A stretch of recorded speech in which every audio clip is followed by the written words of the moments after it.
ಅನುಕೂಲವಾದಂಥ ಪರಿಸರದಲ್ಲಿ ಅದ್ಭುತವಾಗಿ ರೂಪುಗೊಂಡಿರ್ತಕ್ಕಂಥ ಈ ಕಾರ್ಯಕ್ರಮಕ್ಕೆ ಮುಖ್ಯ ಕೇಂದ್ರ ಬಿಂದುವಾಗಿ ಇಲ್ಲಿ ಉಪಸ್ಥಿತರಿರ್ತಕ್ಕಂಥ ಮಾನ್ಯ ಶಾಸಕರಾದಂಥ ಮಂಜುನಾಥ್ ಸಮೃದ್ಧಿ ಮಂಜುನಾಥ್ ಸರ್ ಅವರೇ, ಹಾಗೂ ತಾಲೂಕು ಪಂಚಾಯಿತಿಯ ಕಾರ್ಯನಿರ್ವಹಣಾಧಿಕಾರಿಗಳೇ, ನಗರಸಭೆಯ ಕಮಿಷನರ್ ಅವರೇ, ಹಾಗೂ ನಗರಸಭೆಯ ಸದಸ್ಯರುಗಳೇ, ಈ ಕಾಲೇಜಿನ ಉಪನ್ಯಾಸಕರುಗಳೇ, ಪ್ರಾಂಶುಪಾಲರೇ, ಹಾಗೂ ಈ ಕಾರ್ಯಕ್ರಮಕ್ಕೆ ಮುಖ್ಯವಾಗಿ ಕೇಂದ್ರ ಬಿಂದುಗಳಾಗಿ ಮಿಂಚುತ್ತಾ ಇರತಕ್ಕಂಥ ಮಿಂಚಿನ ತಾರೆಗಳಾದಂಥ ಈ ಕಾಲೇಜಿನ ವಿದ್ಯಾರ್ಥಿಗಳೇ, ಹಾಗೂ ಇದನ್ನೆಲ್ಲವನ್ನು ಕೂಡ ಈಗ ನಾಳೆ ಬೆಳಿಗ್ಗೆನೆ ಬಹಳ ಕುತೂಹಲದಿಂದ ಜನ ಓದೋದಿಕ್ಕೆ ತಾವೆಲ್ಲರೂ ಕೂಡ ಬಹಳ ಚೆನ್ನಾಗಿ ಮಾಧ್ಯಮವನ್ನು ನೀಡ್ತಕ್ಕಂಥ ಮಾಧ್ಯಮ ಮಿತ್ರರೇ, ಈ ವಾರ್ಷಿಕೋತ್ಸವ ಅಂತಕ್ಕಂಥದ್ದು ಹೈಸ್ಕೂಲ್ಗಿಂತಲೂ ಕಾಲೇಜಿನಲ್ಲಿ ಬಹಳ ಸಂಭ್ರಮ ಸಡಗರದಂಥ ದಿನ. ಇಡೀ ವರ್ಷ ಪೂರ್ತಿ ಈ ಒಂದು ದಿನಕ್ಕಾಗಿ ವಿದ್ಯಾರ್ಥಿಗಳು ಬಹಳ ಕುತೂಹಲದಿಂದ ಲವಲವಿಕೆಯಿಂದ ಕಾಯ್ತಾ ಇರ್ತಾರೆ. ಆ ಒಂದು ಅನುಭವ ನನಗೂ ಕೂಡ ಆಗಿದೆ. ನನ್ನ ಕಾಲೇಜ್ ಡೇಸಲ್ಲೂ ಕೂಡ ನಾನು ವಾರ್ಷಿಕೋತ್ಸವ ಬಂದಾಗ ಆ ಒಂದು ದಿನಕ್ಕಾಗಿ ಕೊನೆಯ ಒಂದು ಘಟ್ಟ ಅದು. ನಮ್ಮ ಒಂದು ವರ್ಷ ಪೂರ್ತಿ ಏನು ಓದಿರ್ತೀವಿ ಆ ಒಂದು ಕೊನೆಯ ದಿನ ಅದು. ಸೊ ಅದು ಡಿಗ್ರಿನಲ್ಲಿ ಫೈನಲ್ ಇಯರಲ್ಲಂತೂ ಮತ್ತೆ PUC ನಲ್ಲಿ ಸೆಕೆಂಡ್ PUC ನಲ್ಲಂತೂ ಬಹಳ ಒಂದು ಕ್ಯೂರಿಯಾಸಿಟಿ ಇರ್ತಕ್ಕಂಥ ದಿನ. ನಿಮ್ಮ ಎಲ್ಲ ಕ್ಯೂರಿಯಾಸಿಟಿ ಮತ್ತೆ ನಿಮ್ಮ ಒಂದು ಉತ್ಸಾಹ ಇದನ್ನೆಲ್ಲ ನೋಡಿದ್ರೆ ನಿಜವಾಗ್ಲೂ ನನ್ನ ಕಾಲೇಜ್ ಡೇಸ್ ನನಗೆ ನೆನಪಾಗ್ತಾ ಇದೆ. ಬೆಳಿಗ್ಗೆ ನಾವು ಇಲ್ಲಿ ಕಾರ್ಯಕ್ರಮ ಶುರುವಾದಾಗಿಂದ ಎಲ್ಲ ಹುಡುಗರು ಹುಡುಗಿಯರು ಇಬ್ಬರು ಕೂಡ ಜೋರಾಗಿ ಚಪ್ಪಾಳೆ ಹೊಡಿತಾ ಇದ್ದೀರಾ. ಜೊತೆಗೆ ನಿಮ್ಮ ಒಂದು ಆನಂದಕ್ಕೆ ಪಾರ್ವೇ ಇಲ್ಲ ಇವತ್ತು. ಅದಕ್ಕೆ ಪೂರಕವಾಗಿ ನಿಮ್ಮ ಶಿಕ್ಷಕರು ಕೂಡ ಇಲ್ಲಿ ವೇದಿಕೆ ಮೇಲೆ ನೃತ್ಯವನ್ನ ಮಾಡಿ ಅವರ ಒಂದು ಆನಂದ ಕೂಡ ಈ ಸಮಯದಲ್ಲಿ ವ್ಯಕ್ತಪಡಿಸಿದ್ದಾರೆ. ನಾನಿಲ್ಲಿ ನೋಡ್ತಕ್ಕಂಥ ಎಲ್ಲ ಕಾರ್ಯಕ್ರಮಗಳು ಬಹಳ ಅದ್ಭುತವಾಗಿ ಮೂಡಿ ಬಂದಿತ್ತು. ಸೊ ಆ ಒಂದು ಕಾರ್ಯಕ್ರಮಗಳಲ್ಲಿ ಸಮಾಜಕ್ಕೆ ಒಂದು ಮೆಸೇಜ್ ಇತ್ತು. ಶಿಕ್ಷಕರು ಮಾಡ್ತಕ್ಕಂಥ ನೃತ್ಯದಲ್ಲಿ ಬಹಳ ಅರ್ಥಗರ್ಭಿತವಾಗಿತ್ತು ಆ ಒಂದು ಹಾಡು, ಹಚ್ಚೆವು ಕನ್ನಡದ ದೀಪ. ನಮ್ಮ ದೀಪ ನಮ್ಮ ಒಂದು ಮನೆಯನ್ನು ಮಾತ್ರ ಬೆಳಗ್ತಾ ಇಲ್ಲ, ಇಡೀ ಕನ್ನಡ ನಾಡು ಭಾರತವನ್ನ ಬೆಳಗ್ತಾ ಇದೆ ಅನ್ನೋದ್ರ ಮುಖಾಂತರ ಬಹಳ ಉತ್ತಮವಾಗಿ ಮೂಡಿಬಂತು ಆ ಒಂದು ನೃತ್ಯ. ಶಿಕ್ಷಕರು ಕೂಡ ಯಾವುದೇ ಒಂದು ಮುಜುಗರಕ್ಕೆ ಒಳಪಡದೆ ಅಷ್ಟೊಂದು ಉತ್ತಮವಾಗಿ ಮಾಡಿದ್ರಲ್ವಾ, ನಿಜವಾಗ್ಲೂ ಕೂಡ ನನ್ನ ಕಡೆಯಿಂದ ನಿಮ್ಗೆಲ್ರಿಗೂ ಕೂಡ ಕಂಗ್ರ್ಯಾಚುಲೇಷನ್ಸ್. ಆ ರೀತಿ ಇರಬೇಕು. ಕೊನೆಯಲ್ಲಿ ನಾವು ಯಾವುದೇ ರೀತಿ ಈ ರೀತಿ ಮಾಡಿದ್ರೆ ಏನಾಗ್ಬೋದು ಅನ್ನೋ ಒಂದು ಮುಜುಗರ ಇಲ್ಲದೆ ಶಿಕ್ಷಕರೆಲ್ಲರೂ ಕೂಡ ನೃತ್ಯ ಮಾಡಿದ್ರು. ನಿಜವಾಗ್ಲೂ ಹೆಡ್ಸ್ ಅಪ್ ಟು ಯು. ಆಮೇಲೆ ಮಕ್ಕಳು ಕೂಡ ಒಂದು ನೃತ್ಯ ಮಾಡಿದ್ರು, ಬಹಳ ಚೆನ್ನಾಗಿತ್ತು. ದುಷ್ಟರ ಶಿಕ್ಷೆ, ಶಿಷ್ಟರ ಸಂರಕ್ಷಣೆ ಅನ್ನೋ ರೀತಿ ನಿಜವಾಗ್ಲೂ ಒಂದು ಒಳ್ಳೆ ಮೆಸೇಜ್ ಇತ್ತು ಆ ಒಂದು ನೃತ್ಯದಲ್ಲಿ. ನಿಜವಾಗ್ಲೂ ಕೂಡ ಕೊನೆಗೆ ದುಷ್ಟರು ಅವರು ನರಳ್ತಾನೆ ಈ ಸಮಾಜದಿಂದ ಕಣ್ಮರೆ ಆಗ್ತಾರೆ. ಇವತ್ತೂ ಕೂಡ ಧರ್ಮ ಅನ್ನೋದು ಕೊನೆಗೆ ಉಳಿಯುತ್ತೆ. ನಾವೆಲ್ಲ ಕೂಡ ಓದ್ಕೊಂಡು ಬಂದಿದ್ದೀವಿ ರಾಮಾಯಣ ಮಹಾಭಾರತ. ಹುಡುಗರಿಗೆ ಸ್ವಲ್ಪ ಇದು ಬೋರ್ ಅನ್ಸ್ಬೋದು, ದಯವಿಟ್ಟು ಸ್ವಲ್ಪ ಕೇಳಿಸ್ಕೊಳ್ಳಿ. ಈ ಒಂದು ಕೊನೆಯ ನೃತ್ಯ ಬಹಳ ಒಂದು ಅದ್ಭುತವಾದಂತ ಒಂದು ಮೆಸೇಜ್ ಅನ್ನ ಕೊಟ್ಟಿದೆ. ಈಗಾಗಲೇ ಒಂದು ಮಹಾನಗರ ಪಾಲಿಕೆಯಲ್ಲಿ ಕಾಲೇಜು ವಿದ್ಯಾರ್ಥಿಗಳು, ನಮ್ಮ ಬಿಷಪ್ ಕಾಟನ್, ಮೌಂಟ್ ಕಾರ್ಮಲ್, ಈ ಎಲ್ಲ ಕಾಲೇಜುಗಳನ್ನ ನಾವು ಬೆಂಗಳೂರಲ್ಲಿ ನೋಡಿರ್ತೀವಿ. ಅಲ್ಲಿ ವಿದ್ಯಾಭ್ಯಾಸ ಮಾಡ್ತಕ್ಕಂಥ ಸ್ಟೂಡೆಂಟ್ಸ್ನು ಕೂಡ ನಾವು ನೋಡಿದ್ದೀವಿ. ಆ ಕಾಲೇಜುಗಳ ಕಂಪೇರ್ ಮಾಡಿದ್ರೆ ಇವತ್ತು ನಮ್ಮ ಈ ತಾಲೂಕಲ್ಲಿ ಇರ್ತಕ್ಕಂಥ ಕಾಲೇಜು ಆ ರೀತಿ ಬೆಳೆದು ನಿಂತಿದೆ. ಇಲ್ಲಿ ನಿಮಗೆ ಯಾವುದೇ ರೀತಿಯ ಸೌಲಭ್ಯಗಳಿಗೆ ಕೊರತೆ ಇಲ್ಲ. ಕ್ಯಾಂಟೀನ್ ಆಗ್ಬೋದು, ಜಿಮ್, ಈಗ ತಾನೇ ಜಿಮ್ಮನ್ನು ಉದ್ಘಾಟನೆ ಮಾಡಿಕೊಟ್ವಿ, ಕ್ಯಾಂಟೀನನ್ನು ಉದ್ಘಾಟನೆ ಮಾಡಿಕೊಟ್ಟಿದ್ದೀವಿ. ಒಳ್ಳೆ ಸಭಾಂಗಣ ಇದೆ, ಉತ್ತಮವಾದಂಥ ಉಪನ್ಯಾಸಕರುಗಳಿದ್ದಾರೆ. ಎಲ್ಲದಕ್ಕೂ ಮಿಗಿಲಾಗಿ ನಿಮಗೆ ಉತ್ತಮವಾದಂಥ ಉಪನ್ಯಾಸ ಇಲ್ಲಿ ಸಿಗ್ತಾ ಇದೆ, ಒಳ್ಳೆ ಶಿಕ್ಷಣ ಸಿಗ್ತಾ ಇದೆ. ಮಹಾನಗರದಲ್ಲಿ ಕಾಲೇಜುಗಳಲ್ಲಿ ಏನ್ ಸಿಗ್ಬೇಕೋ ಆ ಎಲ್ಲ ವ್ಯವಸ್ಥೆಗಳನ್ನ ಮಾನ್ಯ ಶಾಸಕರು ಬಹಳ ಶ್ರಮ ವಹಿಸಿ ಶ್ರದ್ಧೆಯಿಂದ ತನ್ನದು ಇದು ಅಂತಕ್ಕಂಥ ಒಂದು ಮನೋಭಾವನೆಯಿಂದ ಈ ಕಾಲೇಜನ್ನು ಅಭಿವೃದ್ಧಿ ಮಾಡಿದ್ದಾರೆ. ನಿಜವಾಗ್ಲೂ ನಾನು ವೈಯಕ್ತಿಕವಾಗಿ ಈ ವೇದಿಕೆ ಮೂಲಕ ನಿಮ್ಮೆಲ್ಲರ ಪರವಾಗಿ ಅವರಿಗೆ ಧನ್ಯವಾದಗಳನ್ನು ಅರ್ಪಿಸ್ತಾ ಇದ್ದೀನಿ. ಇಷ್ಟೊಂದು ನಿಮಗೆ ಅನುಕೂಲಗಳನ್ನು ಕೊಟ್ಟಾಗ ನನ್ನದೊಂದು ಸ್ವಾರ್ಥ ಇದೆ. ನೀವೆಲ್ಲರೂ ಕೂಡ ಯುವಕರು. ಈಗಾಗಲೇ ನಾನೇ ಈ ಕಾಲೇಜಿಗೆ ಬಂದು 1/1/2025ಕ್ಕೆ 18 ವರ್ಷ ಯಾರಕ್ಕೆ ತುಂಬಿದೆ ಅವರದನ್ನೆಲ್ಲ ನಾವು ಮತದಾನದ ಹಕ್ಕು ಕೊಟ್ಟಿದ್ದೀವಿ, ಅವರನ್ನ ಲಿಸ್ಟ್ಗೆ ಸೇರಿಸ್ಕೊಂಡು ಹೋಗಿದ್ದೀವಿ. ಸೊ ನೀವೆಲ್ಲರೂ ಕೂಡ ಈಗ ಪ್ರಬುದ್ಧರು. ನಿಮ್ಮಿಂದ ನಾವು ಏನು ಎಕ್ಸ್ಪೆಕ್ಟ್ ಮಾಡ್ತಾ ಇದ್ದೀವಿ, ಇಷ್ಟೆಲ್ಲ ಸೌಲಭ್ಯಗಳನ್ನ ಕೊಟ್ಟಿದ್ದೀವಿ. ನೀವು ನಮ್ಗೆ ಏನ್ ಕೊಡಬೇಕು? ಸಮಾಜಕ್ಕೆ ಒಂದು ಉತ್ತಮವಾದ ಕೊಡುಗೆಯನ್ನು ಕೊಡಿ. ನೀವು ಇಷ್ಟೊತ್ತು ಏನು ಬೆಳಗಿಂದ ಶೆಳ್ಳೆ ಹೊಡಿತಾ ಇದ್ದೀರಾ, ಚಪ್ಪಾಳೆ ಹೊಡಿತಾ ಇದ್ದೀರಾ, ದಯವಿಟ್ಟು ನಿಮ್ಮ ಯಶಸ್ಸು ಮಾತಾಡ್ಲಿ, ನಿಮ್ಮ ಯಶಸ್ಸು ಮಾತಾಡ್ಲಿ. ನಿಮ್ಮ ತಂದೆ ತಾಯಿಗೆ ಗೌರವ ಕೊಡಿ. ನಿಮ್ಮನ್ನ ಕಷ್ಟಪಟ್ಟು ಇಲ್ಲಿವರೆಗೂ ಓದಿಸೋದಕ್ಕೆ ಕಳಿಸ್ಕೊಡ್ತಾ ಇದ್ದಾರೆ. ನಿಮ್ಮ ತಂದೆ ತಾಯಿ ಅಲ್ಲಿ ಊರುಗಳಲ್ಲಿ ಹಳ್ಳಿಗಳಲ್ಲಿ ಕಷ್ಟಪಡ್ತಾ ಇದ್ದಾರೆ. ಅವರು ಕಷ್ಟಪಟ್ಟಿರ್ತಕ್ಕಂಥ ದುಡ್ಡು ನಿಮಗೆ ಕೊಟ್ಟು ಅವರು ನಿಮ್ಮನ್ನಿಲ್ಲಿ ಕೂಡಿಸಿದ್ದಾರೆ. ದಯವಿಟ್ಟು ಅವರ ಕಷ್ಟಕ್ಕೆ ಒಂದು ಅರ್ಥ ಇರಲಿ. ಅವರು ಏನ್ ಕಷ್ಟಪಡ್ತಾ ಇದ್ದಾರೆ, ದಯವಿಟ್ಟು ಅದಕ್ಕೆ ನೀವು ಒಂದ್ ದಿನ ಅದಕ್ಕೆ ತಕ್ಕನಾಗ್ತಕ್ಕಂಥ ಪ್ರತಿಫಲವನ್ನ ನೀವು ಕೊಡಬೇಕು. ಭಾರತ ಯುವ ಭಾರತ ಅಂತ ಕರಿತೀವಿ ನಾವು. ಯಾಕಂದ್ರೆ ಭಾರತದಲ್ಲಿ ಮುದುಕರು, ಮಕ್ಕಳು ಇವರಿಗಿಂತಲೂ ಹೆಚ್ಚಿನ ಸಂಖ್ಯೆ ಇರತಕ್ಕಂಥದ್ದು ಯುವಕರು. ನಮ್ಮ ಭಾರತದಲ್ಲಿ ಹೆಚ್ಚಿನ ಸಂಖ್ಯೆ ಇರತಕ್ಕಂಥದ್ದು ಯುವಕರು. ಅದನ್ನ ಯುವ ಭಾರತ ಅಂತ ಕರಿತಾ ಇದೀವಿ ನಾವು. ನೀವೆಲ್ಲರೂ ಕೂಡ ಮನ್ಸು ಮಾಡಿದ್ರೆ ಒಂದು ನವ ಭಾರತವನ್ನೇ ನಾವು ಕಟ್ಬೋದು. ದಯವಿಟ್ಟು ಯುವಕರೆಲ್ಲ ಕೇಳಿಸ್ಕೊಳ್ಳಿ. ಅಬ್ದುಲ್ ಕಲಾಂ ಒಂದು ಮಾತು ಹೇಳ್ತಾರೆ, ಕನಸು ಕಾಣ್ರಿ, ಕನಸು ಕಾಣೋದು ತಪ್ಪಲ್ಲ, ಆ ಕನಸನ್ನ ನನಸು ಮಾಡಬೇಕು. ಇಲ್ಲ ಅಂದ್ರೆ ಆ ಕನಸನ್ನು ಕಾಣೋದು ಕೂಡ ಒಂದು ಕ್ರೈಮ್ ಅಂತ ಹೇಳ್ತಾರೆ. ನೀವೆಲ್ಲರೂ ಕೂಡ ಕನಸು ಕಾಣಬೇಕು. ಕನಸು ಕಾಣೋದಲ್ಲ, ಅದು ಯಾವಾಗ ನನಗೆ ನನಸಾಗುತ್ತೆ, ಆ ನನಸಾಗೋವರೆಗೂ ಕೂಡ ನಾನು ಯಾವುದೇ ರೀತಿ ಬೇರೆ ಕಡೆ ಗಮನ ಹರಿಸೋದಿಲ್ಲ. ನನ್ನ ಕನಸನ್ನ ನನಸು ಮಾಡ್ಕೋಬೇಕು ಅನ್ನೋ ಒಂದು ನಿಟ್ಟಿನಲ್ಲಿ ಪ್ರತಿಯೊಬ್ಬ ಯುವಕರು ಮುನ್ನುಗ್ಗಿದ್ದೇ ಆದ್ರೆ ನವಭಾರತ ನಿಜವಾಗ್ಲೂ ನಾವು ಕಟ್ಟಬಹುದು. ನಮ್ಮ ಇತಿಹಾಸವನ್ನ ಚೆನ್ನಾಗಿ ಓದ್ಕೊಳ್ಳಿ.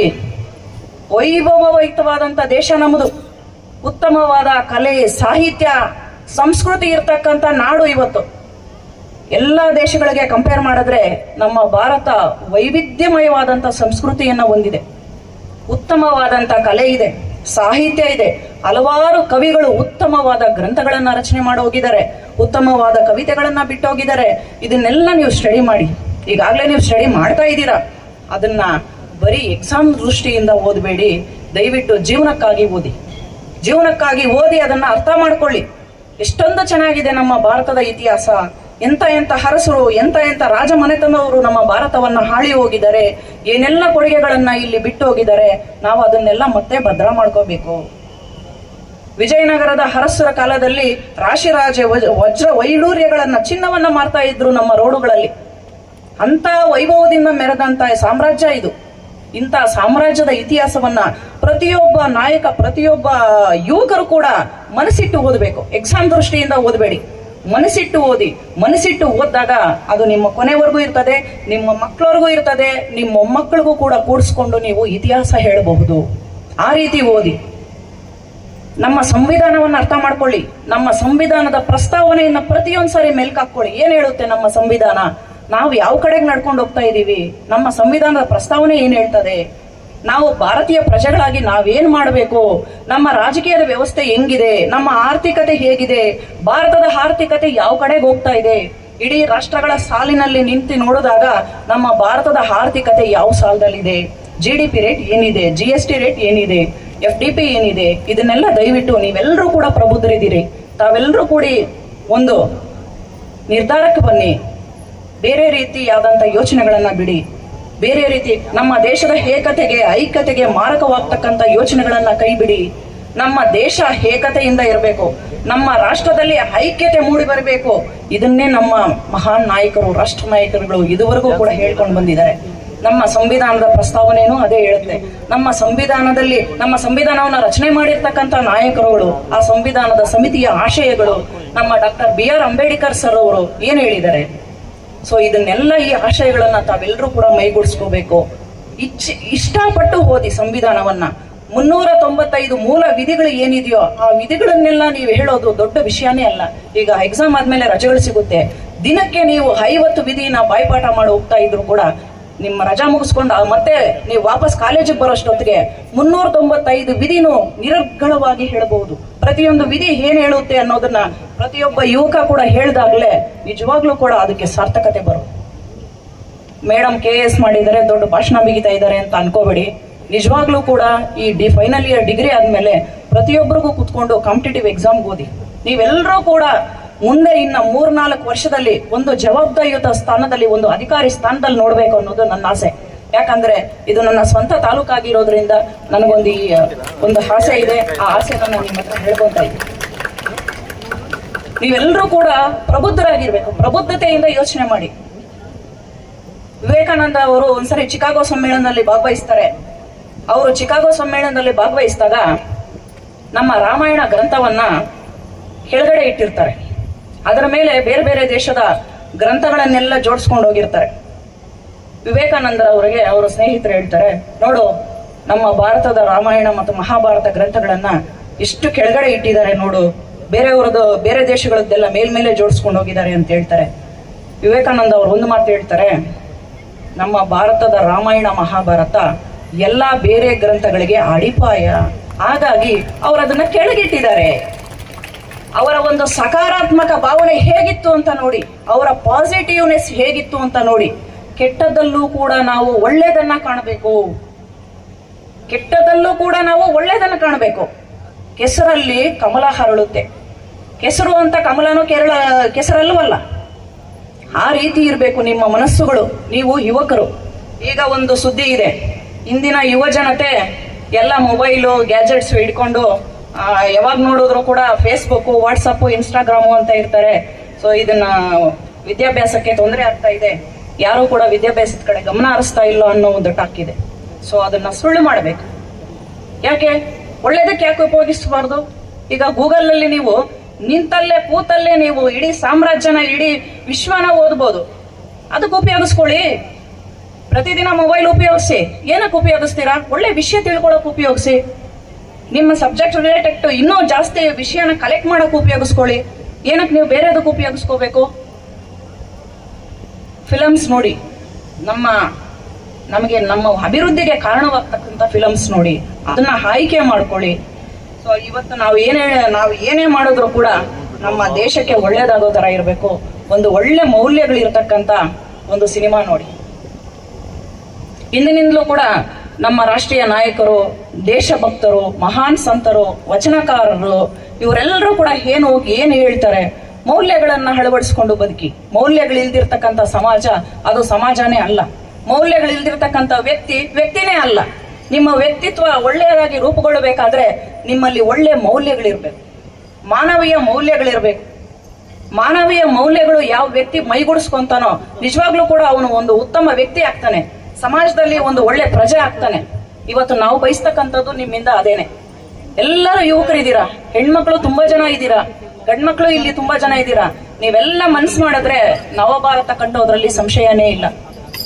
ಒಂದು ಉತ್ತಮ ಮೌಲ್ಯಗಳನ್ನ ಮೈಗೂಡಿಸ್ಕೊಂಡು ನೀವೆಲ್ಲರೂ ಕೂಡ ತಂದೆ ತಾಯಿಗೆ ಗೌರವ ಕೊಟ್ಟು, ತಂದೆ ತಾಯಿ ಏನ್ ಮಾಡ್ತಾ ಇದಾರೆ, ಕೂಲಿ ಮಾಡಿ ಕೊಡ್ತಕ್ಕಂತ ಹಣದಲ್ಲಿ ತಾವೆಲ್ಲರೂ ಕೂಡ ಕಾಲೇಜ್ ಓದ್ತಾ ಇದ್ದೀರಾ, ಅದನ್ನ ಒಂದು ಸಾರಿ ನೀವು ಮೇಲ್ಕಾಕೊಳ್ಳಿ. ದಿನಕ್ಕೆ ಒಂದು ಸಾರಿ ಮೇಲ್ಕಾಕೊಳ್ಳಿ. ನನ್ನ ತಂದೆ ಏನ್ ಕಷ್ಟ ಪಡ್ತಾ ಇದ್ದಾನೆ, ತಾಯಿ ಏನ್ ಕಷ್ಟ ಪಡ್ತಾ ಇದ್ದಾಳೆ, ನಾನ್ ಏನ್ ಮಾಡ್ತಾ ಇದ್ದೀನಿ ಅನ್ನೋದನ್ನ ದಿನಕ್ಕೆ ಒಂದು ಸಾರಿ ನೀವು ನೆನಪು ಮಾಡ್ಕೊಂಡ್ರೆ ನಿಜವಾಗ್ಲೂ ಕೂಡ ನೀವು ಯಾವುದೇ ದಾರಿಯಲ್ಲಿ ನಡೀತಾ ಇದ್ರು ಕೂಡ ಸದ್ಮಾರ್ಗ ಕಡೆ ಹೊರಟೋಗ್ತೀರಾ. ಆ ಒಂದು ದಾರಿ ಕಡೆ ಹೋಗ್ಬಿಟ್ರೆ ನಿಜವಾಗ್ಲೂ ಕೂಡ ನೀವು ಗೆಲ್ಲೋದ್ರಲ್ಲಿ ಡೌಟೇ ಇಲ್ಲ. ನಿಮ್ಮ ಯಶಸ್ಸು ಮಾತ್ರ ಮಾತಾಡಬೇಕು, ನೀವು ಮಾತಾಡಬಾರದು ಮುಂದೆ. ಸೊ ನಾವು ಮಾತಾಡ್ತಾ ಹೋದ್ರೆ ಇನ್ನೂ ಬೇಕಾದಷ್ಟು ಮಾತಾಡ್ತಾರೆ. ಸರಿ, ಆಯ್ತು. ಎಲ್ಲ ಹೆಣ್ಮಕ್ಳಿಗೆ ನನ್ನ ಒಂದು ಕಿವಿ ಮಾತು ಏನಂತಂದ್ರೆ, ತಾವೆಲ್ಲರೂ ಕೂಡ ಸ್ವಾವಲಂಬಿಗಳಾಗಿ ಜೊತೆಗೆ ಸಮಾಜಕ್ಕೂ, ಮನೆಗೂ, ನಿಮ್ಗೂ ಎಲ್ಲದಕ್ಕೂ ಕೂಡ ನಿಮ್ಮ ಕೊಡುಗೆ ಅಪಾರವಾಗಿದೆ. ಹೆಣ್ಣೊಬ್ಬಳು ಕಲಿತರೆ ಇಡೀ ಪ್ರಪಂಚ ಕಲಿಸ್ಬೋದು. ಅಷ್ಟೊಂದು ಸಾಮರ್ಥ್ಯ, ಜ್ಞಾನ ಇರ್ತದೆ ಆಕೆಗೆ. ಸೊ ಪ್ರತಿಯೊಬ್ಬರು ಕೂಡ ಡಿಗ್ರಿ ಆದ್ಮೇಲೆ ನಿಮ್ ಮದ್ವೆ ಆಗ್ಬೋದು, ಆಗದೆ ಇರ್ಬೋದು. ಕೆಲವೊಬ್ರು ಮದ್ವೆ ಆದ್ರೂ ಕೂಡ ನಿಮ್ಗೆ ಕಲಿಯೋದಿಕ್ಕೆ ವಯಸ್ಸಿಲ್ಲ, ಅದಕ್ಕೊಂದು ಮಿತಿ ಇಲ್ಲ. ನಿಮ್ಮ ಜವಾಬ್ದಾರಿ ಒಂದ್ ಸ್ವಲ್ಪ ಜಾಸ್ತಿ ಆಗ್ಬೋದೇ ವಿನ ಬೇರೆ ಇನ್ನೇನು ಆಗೋದಿಲ್ಲ. ಎಲ್ಲರೂ ಕೂಡ ಓದಿನ ಕಡೆ ಗಮನ ಕೊಡಿ. ಎಲ್ಲರೂ ಕೂಡ ಸ್ವಾವಲಂಬಿಗಳಾಗಿ ಅಂತ ನಾನು ಹೇಳ್ತಾ ಇದ್ದೀನಿ. ಸ್ವಾವಲಂಬಿಗಳಾಗೋದ್ರ ಮುಖಾಂತರ ನಮ್ಮ ಭಾರತದ ಆರ್ಥಿಕತೆಗೆ ಉತ್ತಮವಾದ ಕೊಡುಗೆಯನ್ನು ಕೊಡಿ. ನಿಮ್ಮಿಂದ ನಾವು ಕೇಳೋದು ಇಷ್ಟೇನೆ. ಎಲ್ಲ ಪ್ರಬುದ್ಧರಾಗಿ ಒಳ್ಳೆ ಪ್ರಜೆಗಳಾಗಿ ಸಂವಿಧಾನವನ್ನ ಅರ್ಥ ಮಾಡ್ಕೊಳ್ಳಿ. ನಮ್ಮ ಆಡಳಿತಕ್ಕೆ, ಸಮಾಜಕ್ಕೆ ಒಂದು ಉತ್ತಮವಾದ ಕೊಡುಗೆಯನ್ನು ಕೊಟ್ಟು ಎಲ್ಲರಿಗೂ ಕೂಡ ಗೌರವ ತಂದುಕೊಡಿ ಅಂತ ಕೇಳ್ತಾ ನನ್ನ ಒಂದು 4 ಮಾತಾಡೋದಕ್ಕೆ ಅವಕಾಶ ಕೊಟ್ಟಂತ ತಮ್ಮೆಲ್ಲರಿಗೂ ಕೂಡ ವಂದನೆಗಳು.